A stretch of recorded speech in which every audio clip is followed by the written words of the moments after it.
You mentioned to me offline that Ethereum is going to be the coin with the next big run. Tell us about that.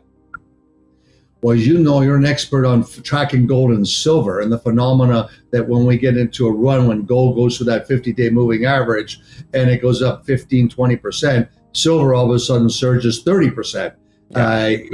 And so Ethereum is much like silver is to gold, Ethereum to Bitcoin. Bitcoin makes the big charge and all of a sudden Ethereum explodes on the upside. And that's what we're happy in the sweet spot. The biggest challenges we've had is all these kids with GPU chips for gaming start mining Ethereum, so we actually get less coins. So our prices are up dramatically from a year ago, but the machines that used to produce 300 Ethereum a day, when Ethereum was $300, are now producing 80 a day, but the price is up dramatically more. So actually our net revenue, our gross revenue is higher. But I think it's because all these gamers, so think of this, the gamers are in crypto all over the world, and gaming as a whole is a $600 billion business. A limited supply, that is the difference between Ethereum and Bitcoin. Are you not concerned that, like you said, you've got people producing Ethereum on other platforms, perhaps another miner would come in where perhaps you would ramp up supply as well yourself? Are you not concerned that fundamental, the demand supply fundamentals of Ethereum may weigh down in the price in the future? What do you think? No, I think the biggest thing in the fear that's been now for 4 years is that Ethereum is going to go from proof of work, which is mining and validating the encryption, to a proof of stake. It hasn't happened. Every upgrade, all it does is shrink the supply outside, but it doesn't stop the demand and people mining for it. It's actually much more decentralized around the world than Bitcoin miners are. And I think it's interesting because they call it hashing power difficulty. It's gone to new highs as Bitcoin hasn't.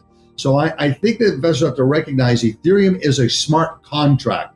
Ethereum has many more uses the way silver does. Silver, 20% of demand for silver is for solar energy. So it has a green footprint. It's also for viruses can't live on silver. It has all these more medical uses, etc. So the same thing with Ethereum. Ethereum is used for DeFi, for NFTs. So it's a much more important backbone for growth in blockchain. What are some of the uses for Bitcoin then? Store of value.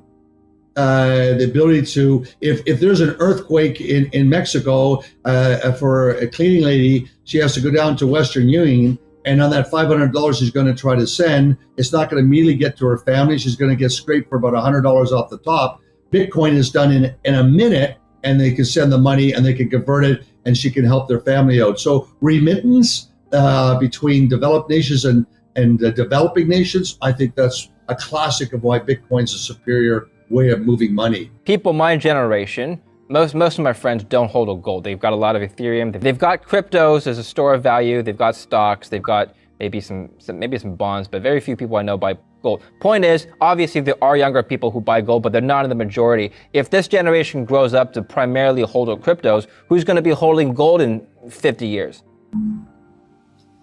People that love beautiful gold jewelry, and that's never going to go away because you can wear your jewelry.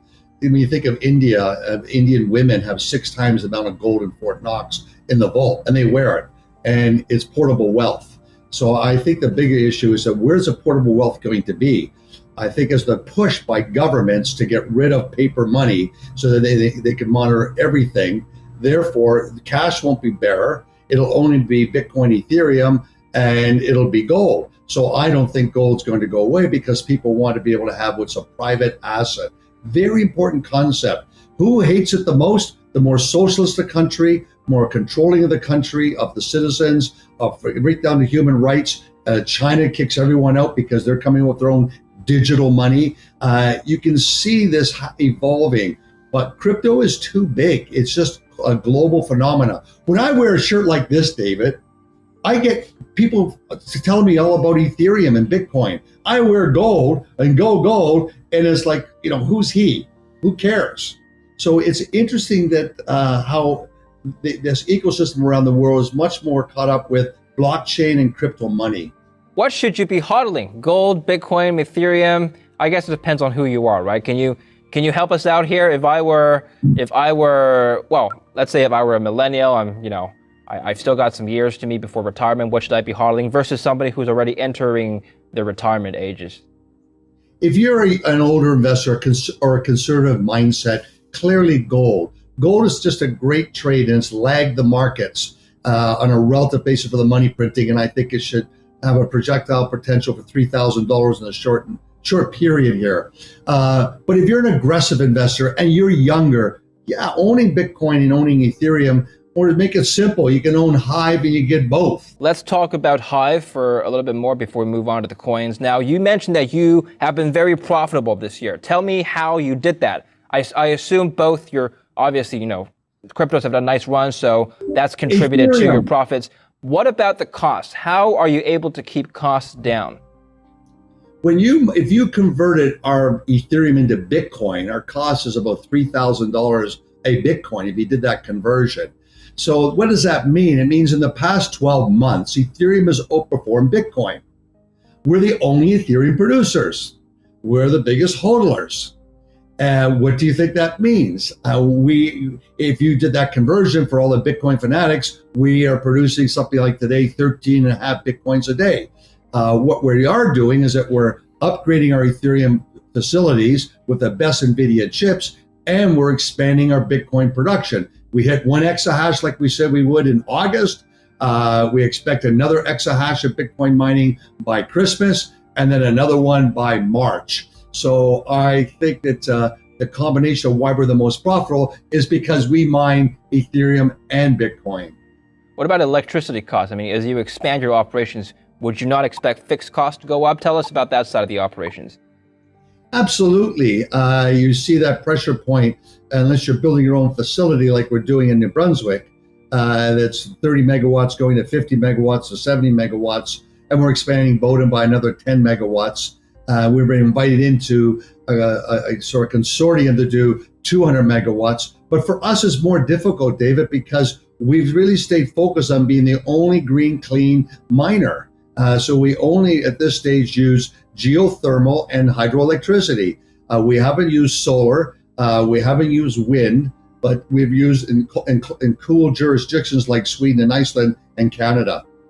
Why is it important for you to operate in a jurisdiction where renewable energy is abundant? I'm just thinking, wouldn't it be more mobile or perhaps even cheaper to operate anywhere else where you're just using regular petroleum or electricity from other fossil fuel sources? No, I don't think so. And you can get great contracts and stable energy in Sweden. In fact, we use the hedging market and we locked in 2 cents costs. That's the lowest in the world. Of all the crypto mining companies, there's no one there can say they got 2 cent electricity that's green in particular. So I think we're in a very sort of sweet spot that way, but it's becoming more difficult in finding good, green, clean operations. One of the most difficult provinces is Quebec. And what I'm told is the aluminum lobbyist groups have planted all this FUD, fear and uncertainty, and basically a distrust for anything that's Bitcoin mining because they're worried about electricity going to hurt them. But that's just FUD. There's just so much of surplus electricity that Quebec sells into the U.S. And they are treating Bitcoin mining with a very old school mindset.